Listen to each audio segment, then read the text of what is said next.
Le grand retour des systèmes d'arrosage qu'on utilisait, paraît-il, il y a 4000 ans. Ce sont des sortes de marmites en terre dans lesquelles on met un peu d'eau, on appelle ça les Oyas. À Saint-Jean-de-Fosse, dans l'Hérault, Anne-Marie Blanchet et Christophe Niolac.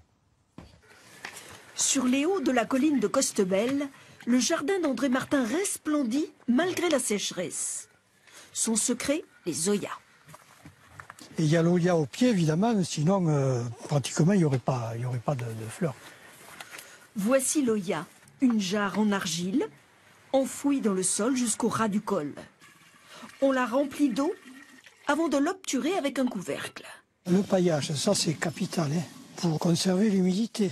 Si l'humidité fiche le camp, c'est pas la peine de mettre les Oyas. Poreuse, l'argile permet à l'eau de suinter directement au niveau des racines, lentement, sans perte. Une technique 2 à 3 fois moins gourmande en eau qu'un arrosage classique.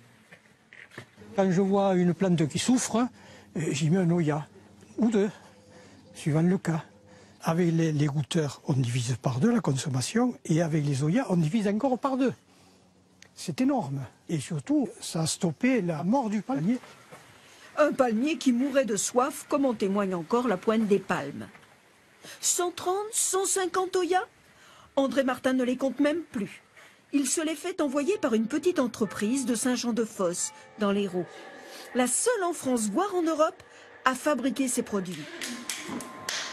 100% d'argile, façonnée à main d'homme, de femme, sur place. Ce qui est difficile, c'est de centrer la matière, de se centrer soi, et après de rester dans un axe comme ça. Étonnamment, les Oyas ne datent pas d'hier. Elles existent depuis 4000 ans. Les voici sorties de l'oubli grâce à cette jeune entreprise qui les a perfectionnées. Tout est dans la maîtrise de la porosité. Parce que chaque argile, selon comment elle est préparée, selon comment elle est cuite, va avoir une porosité différente.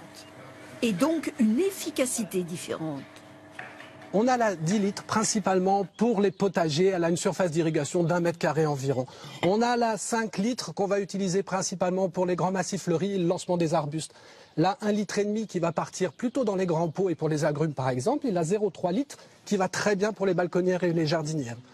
L'entreprise a même créé ce petit modèle qui se plante dans la terre pour ceux qui n'ont pas de place. Prix des poteries de 9 à 22 € selon la taille. Un investissement vite rentabilisé, surtout dans le monde agricole. Depuis qu'il a mis des Oyas au pied de certains de ses oliviers, cet oléiculteur n'en revient pas.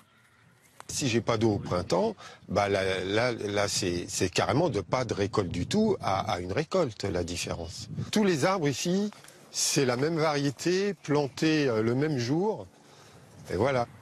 Voilà l'olivier avec des Oyas et l'olivier qui n'en a pas. La production d'olive est en conséquence. Un gain de 30% minimum. L'oléiculteur remplit ses jarres tous les 10 à 15 jours et espère ainsi développer sa production. Le retour à de très anciennes techniques pour économiser de l'eau maintenant.